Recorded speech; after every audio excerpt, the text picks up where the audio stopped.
unlimited drama series. The first time I let him touch me in our guest room, I told myself it didn't count because my husband was out of town. But secrets have a way of crawling up the stairs, right into your marriage bed. I never imagined the biggest betrayal wouldn't be mine. I'm 34, a part-time dental hygienist and full-time wife in a suburb that thinks it's better than it is. For a while, I believed my life was safe. Husband, daughter, block parties, a calendar of PTA meetings. But I guess I was always waiting for something to break, and when it did, I was the one holding the hammer. People always say I'm selfish, like I don't care who gets hurt. Maybe they're right. I just wanted to feel seen, even if it meant burning down my own house. It started on a Tuesday. Simon was at his quarterly sales retreat in Phoenix, and I was alone with Leah, who'd already retreated to her room for another night of TikTok and homework avoidance. The air conditioning had been making that grinding noise for weeks, the kind of sound that makes you grit your teeth every time it kicks on. When Jasper Lane knocked on my door at 7:30 that evening, toolbox in hand and that easy smile that made my stomach flutter, I told myself I was just being neighborly. He'd fixed the unit at the dental clinic the month before, and Dr. Martinez had mentioned he lived somewhere in our area. Mrs. Felstead? Your husband called our emergency line about the AC. I hadn't known Simon had called anyone, but I stepped aside anyway. Jasper was tall, maybe 40, with calloused hands and the kind of confident swagger that Simon had never possessed. While he worked, I found myself lingering in the hallway, bringing him water, asking unnecessary questions about the repair. Your husband travel a lot? He asked, wiping sweat from his forehead. More than I'd like, I heard myself say. That was the first lie. Simon traveled exactly as much as his job required. No more, no less. But something about the way Jasper looked at me when I said it, like he understood something deeper, made me want to keep talking. The repair took 2 hours. By the time he finished, Leah was asleep, and I was sitting at my kitchen island, watching him pack his tools with movements that seemed deliberately slow. All fixed, he said, but he didn't move toward the door. Can I get you a beer? It's the least I can do. He stayed until midnight. We talked about everything, his ex-wife, my marriage, the suffocating perfection of Maple Crest. When he finally kissed me against my kitchen counter, I didn't stop him. When he suggested we move to the guest room, I led the way. Afterward, as he dressed in the dark, I told myself it was just one night. A moment of weakness. Simon would never know, and what he didn't know couldn't hurt our marriage. But Jasper left his business card on my nightstand with his personal number written on the back. And 3 days later, when the loneliness crept in again, I texted him. The affair escalated faster than I expected. Within 2 weeks, we had a routine. Thursdays when Simon worked late. Saturday mornings when he took Leah to soccer practice. Stolen lunch hours when I could slip away from the clinic. Jasper's apartment was everything my house wasn't. Messy, lived in, free from the suffocating expectations of suburban perfection. I started taking more risks. Sexting during PTA meetings. Meeting him at the coffee shop on Main Street. Buying new lingerie and hiding it in my gym bag. The thrill of almost getting caught became as addictive as the affair itself. Simon noticed the changes, of course. He commented on my new perfume, asked about my improved mood, wondered why I'd suddenly started caring about my appearance again. I deflected with jokes about my midlife crisis, blamed it on new vitamins, anything but the truth. But secrets have a way of leaving traces. Jasper was careless. He'd text me at all hours, leave his jacket in my car, call me baby in public when he thought no one was listening. I was careless too, staying out later than my fake errands required, coming home with my hair messed up, forgetting to delete browser history on our shared laptop. The first real crack appeared on a Wednesday evening in October. I was in the kitchen making dinner when Simon walked in earlier than expected, his face tight with an expression I'd never seen before. Whose jacket is this? He held up Jasper's worn leather jacket, the one I'd hidden under our bed after his last visit. My heart hammered against my ribs. I found it at the clinic. Someone left it behind. I was going to ask around. Simon stared at me for a long moment, then carefully hung the jacket on the back of a chair. It smells like cologne, expensive cologne. Maybe whoever owns it has good taste. He didn't respond, just walked upstairs to shower. But something had shifted between us, and we both felt it. That weekend, at Leah's soccer game, I noticed Paula Rice watching me with unusual interest. Paula was our neighborhood's self-appointed social media queen, the kind of woman who documented every block party and school event with the dedication of a war correspondent. When I waved, she smiled back, but it didn't reach her eyes. Later that evening, my phone buzzed with a notification from the Maple Crest neighborhood Facebook group. Paula had posted a photo from the game with the caption, "Great turnout today. Love seeing all our families together."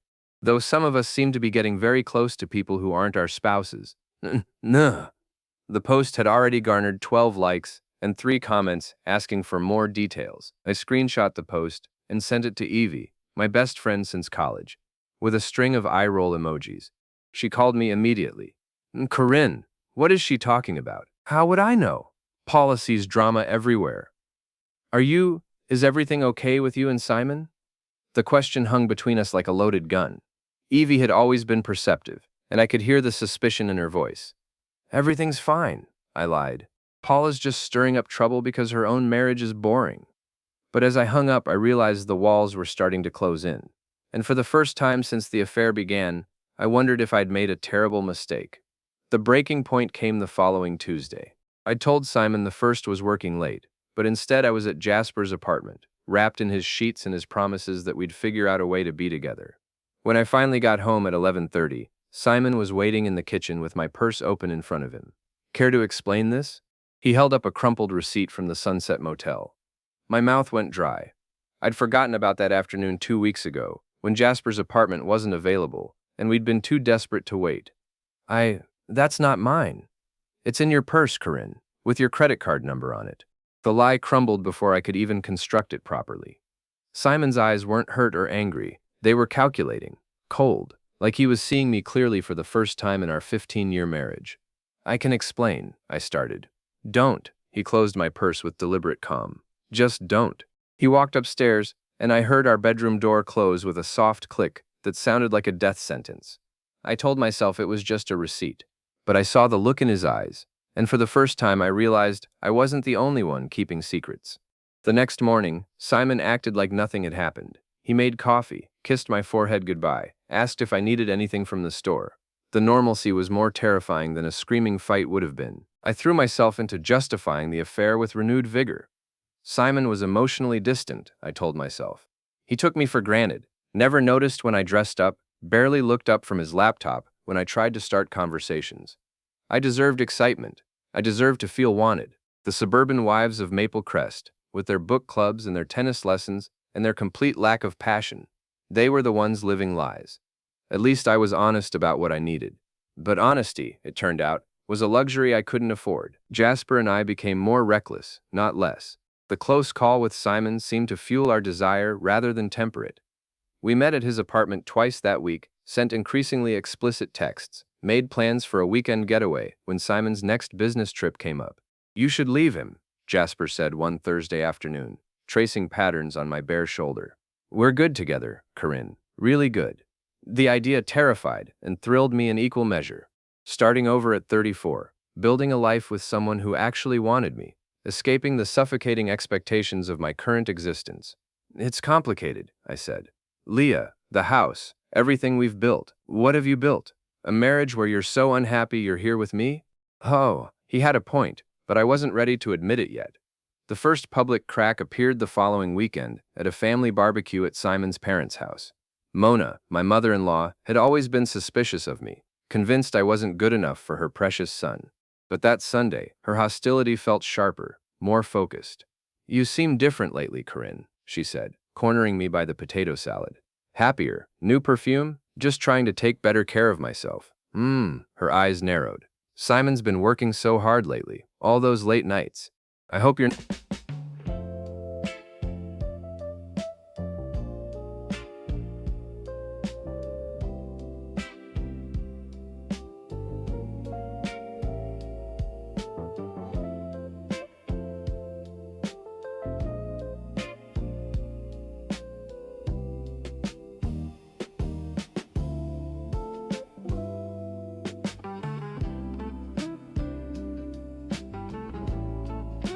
Not too lonely. The way she said it made my skin crawl. Like she knew something, or suspected something, and was just waiting for me to confirm it. "I keep busy," I said carefully. "I'm sure you do." That evening, Simon's brother Jake pulled him aside for a hushed conversation that ended with both of them looking in my direction. When I asked Simon about it later, he shrugged. "Just work stuff." But his wedding ring, which he'd worn every day for 15 years, was missing from his finger. Monday morning brought a new crisis. Leah came home from school in tears, throwing her backpack down with unusual violence. "What's wrong, baby?" "Madison Chen said her mom heard something about you having a boyfriend." My blood turned to ice. "That's ridiculous. Madison's mom doesn't even know me. She said you were seen with some man at the coffee place. She said," Leah's voice broke. "She said everyone's talking about it." I knelt down to her level, forcing my voice to stay calm. "People in this neighborhood love to gossip, Leah. It doesn't mean any of it's true." But even as I comforted my daughter, I was mentally cataloging every public interaction with Jasper. Every moment someone might have seen us together. The coffee shop visits, the lingering conversations in the clinic parking lot, the way he'd touched my arm at the hardware store last week. How many people had noticed? How many were talking? That evening I checked the Maple Crest Facebook group obsessively. Paula Rice had been busy, posting cryptic messages about keeping our neighborhood family-friendly and setting good examples for our children. The comments sections were minefields of barely veiled gossip and speculation. "Some people have no shame," wrote Jennifer Walsh. "I feel sorry for the children caught in the middle," added Sarah Kim. "What goes around comes around," Paula herself commented, followed by 3 winking emojis. I wanted to respond, to defend myself, to call them all out for their hypocritical judgment. But engaging would only confirm their suspicions. Instead, I called Evie. "They're all talking about me," I said without preamble. "Who's talking about what?" "The neighborhood moms. They know about—" I couldn't say Jasper's name out loud. Evie was quiet for a long moment. "Corinne, are you having an affair?" The direct question hit like a slap. It's complicated." "Oh my God, you are. How long?" "A few months. It just happened, Evie. I didn't plan it. You have to end it, now, before this gets worse." "It's not that simple." "Yes, it is. You end it, you recommit to your marriage, and you hope Simon never finds out, because if this becomes public knowledge, it'll destroy everything." But it was already too late for that. The next morning, my boss, Dr. Martinez, called me into his office with a grave expression. "Corinne, I've received some concerns about your conduct." "What kind of concerns?" "Anonymous complaints, suggesting that you've been using the clinic for personal meetings, that you've been unprofessional with service providers." My face burned. "That's completely untrue." "I hope so, because any hint of impropriety reflects on this entire practice. I'm going to need you to be extra careful about appearances going forward." Someone had called my workplace. Someone had tried to damage my professional reputation. The affair wasn't just threatening my marriage anymore. It was threatening my livelihood. That afternoon, I confronted Jasper about being more discreet. We were in his apartment, the scene of so many stolen hours that had felt like freedom and now felt like evidence. "People are talking," I said. "My daughter heard rumors at school. Someone called my boss." Jasper shrugged, seemingly unconcerned. "Let them talk. We're not doing anything wrong." "We're having an affair, Jasper. That's the definition of doing something wrong. Only if you think your marriage is worth saving." The casual way he dismissed 15 years of my life stung more than I expected. "It's not just about my marriage. It's about my daughter, my job, my entire life in this community. So what are you saying? You want to end this?" I looked at him, really looked at him, and for the first time saw not the exciting escape from my mundane life, but a man who had no stake in my world, no understanding of what I stood to lose. "I'm saying we need to be more careful." But careful was no longer an option. That evening, Simon came home from his gym session with a strange expression on his face. "Funny thing," he said, hanging up his keys with deliberate precision. "I ran into Tom Patterson at the gym. He mentioned seeing you at that new place on Elm Street, with a friend." Tom Patterson lived 3 blocks away and had the biggest mouth in the neighborhood. "I have coffee with lots of people," I said weakly. This friend was male, tall, dark hair, leather jacket. Tom said you two seemed close. The description was unmistakably Jasper. My carefully constructed world of lies was crumbling, and I could feel Simon watching each piece fall. "I don't know what Tom thinks he saw." Simon nodded slowly. "I'm sure you don't." He walked upstairs, and I heard the bedroom door close again. But this time, I also heard the distinct sound of the lock turning. I'd spent so long lying to everyone else, I forgot Simon could lie too. And suddenly, I wasn't sure who was betraying whom. The explosion came on a Thursday morning in November. I woke up to 17 missed calls and 43 text messages. My phone was buzzing so constantly, I thought there might be a family emergency. The first message I opened was from Evie. OMG Corinne. Check Facebook, now. My hands shook as I opened the Maple Crest neighborhood group. Paula Rice had outdone herself this time. She'd posted a collage of photos, me and Jasper at the coffee shop, walking out of his apartment building, sitting in my car in the clinic parking lot, with our heads close together. The images were grainy, clearly taken from a distance, but unmistakably us. The caption read, Your ex, the one you said you blocked, 300 messages this month. He contacted me from. Watch more on Grammarly.com. believe in supporting our community, but some behaviors threaten the family values that make Maple Crest special. Our children deserve better role models. #neighborhood watch, #family values, #accountability. The post had been shared 47 times. The comments were a feeding frenzy of judgment, speculation, and barely contained glee at my downfall. I always knew something was off about her, wrote Jennifer Walsh. That poor husband, added Karen Thompson. And that sweet little girl. Disgusting behavior, commented someone I didn't even recognize. These people should be ashamed to show their faces in public. My phone rang. Simon's name on the screen. I assume you've seen it, he said without preamble. Simon, I can explain. Just don't come home today. I need time to think. What do you mean, don't come home? It's my house too. Is it? Because according to Facebook, you've been living quite a different life than the one I thought we shared. The line went dead. I called in sick to work, which turned out to be prescient because Dr. Martinez called an hour later to inform me that I was being placed on administrative leave pending a full review of recent events. The photos are all over social media, Corinne. Patients are calling. This is a professional medical practice, not a soap opera. Jasper, when I finally reached him, was less than supportive. This is exactly why I don't do married women, he said. Too much drama. You pursued me, I reminded him. And you made your own choices. Look, Corinne, this was fun, but I can't handle this level of crazy. I think we should cool it for a while. A while. Like this was a temporary inconvenience, rather than the complete destruction of my life. That afternoon, I drove to Leah's school to pick her up, only to discover that Simon had already collected her and taken her to his mother's house. When I called Mona's number, she answered with ice in her voice. Leah doesn't want to see you right now. She's my daughter, Mona. You can't keep her from me. I'm not keeping her from anyone. She asked to stay here tonight. She's embarrassed, Corinne. Her friends' parents are all talking about those photos. Put her on the phone. No, you've done enough damage for one day.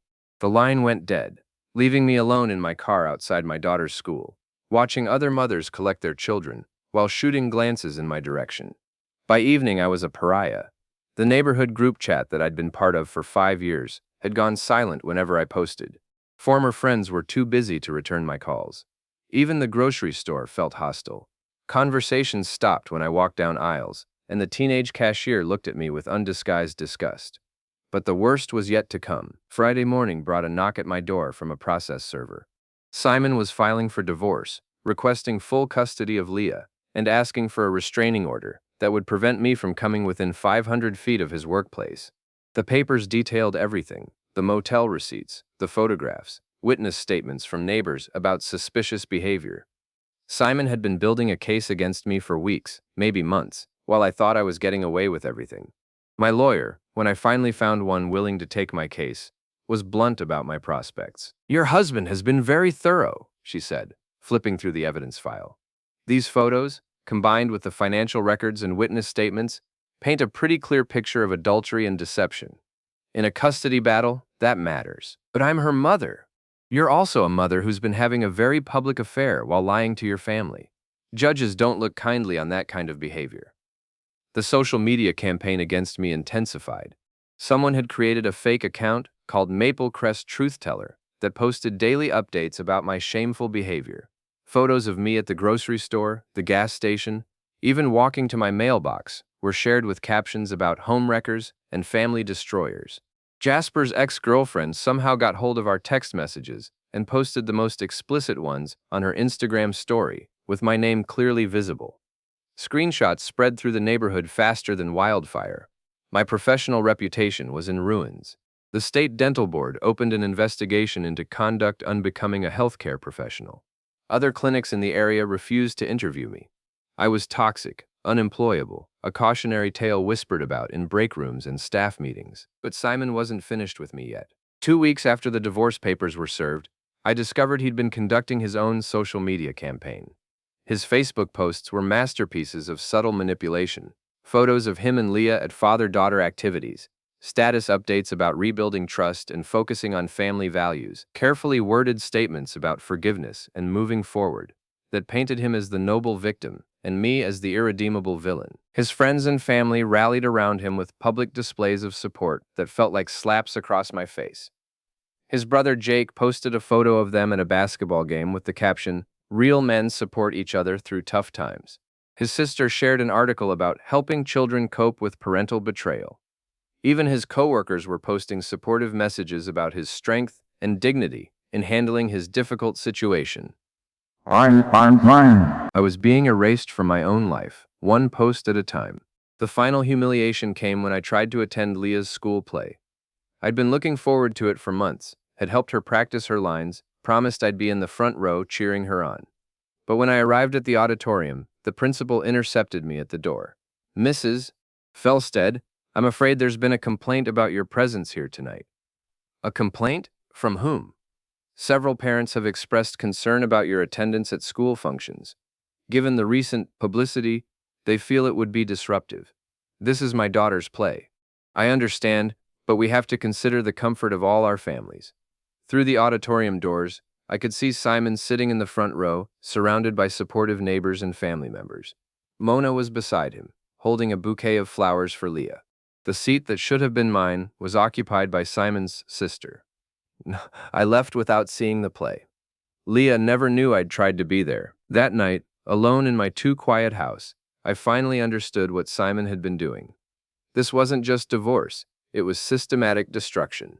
He was ensuring that I lost not just my marriage, but my daughter, my career, my community, my entire identity, and he was succeeding. I used to think the worst thing would be getting caught. Turns out, it's watching your world keep spinning without you. Simon's final move was more devastating than I could have imagined, and it came disguised as an invitation. The annual Maple Crest block party was scheduled for the last Saturday in November. I hadn't planned to attend.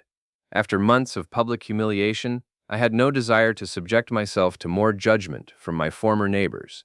But 3 days before the party, Simon called me. "I think you should come," he said, his voice carefully neutral. "Are you insane? After everything that's happened?" "Leah asked about you. She wants to see you." My heart jumped. I hadn't spoken to my daughter in 2 weeks, and the silence was killing me. "She did?" "She's confused, Corinne. She needs to understand what happened, why her family fell apart. I think seeing you, talking to you, might give her some closure." Closure. The word should have been a warning, but I was too desperate to see Leah to question Simon's motives. "Okay, I'll come." "Good. And Corinne? Maybe dress nicely." "For Leah." I spent 2 hours getting ready, choosing my outfit carefully, doing my makeup with the precision of someone preparing for battle. If this was going to be my chance to reconnect with my daughter, to maybe begin rebuilding some small piece of my shattered life, I wanted to look like the mother she remembered, not the broken woman I'd become. The block party was in full swing when I arrived. The entire street was closed off, with long tables of food, a DJ spinning family-friendly hits, and clusters of neighbors catching up on gossip and seasonal plans.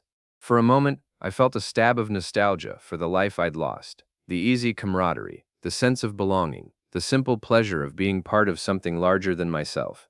But the moment I stepped onto the sidewalk, conversations stopped, heads turned, the whispers began. Simon spotted me immediately and walked over with a smile that didn't reach his eyes. "You came. Good. Where's Leah?" "She's around somewhere. Come on, let me get you a drink." He guided me toward the beverage table, his hand on my lower back, in a gesture that looked supportive but felt possessive. People watched our interaction with the fascination of rubberneckers at a car accident.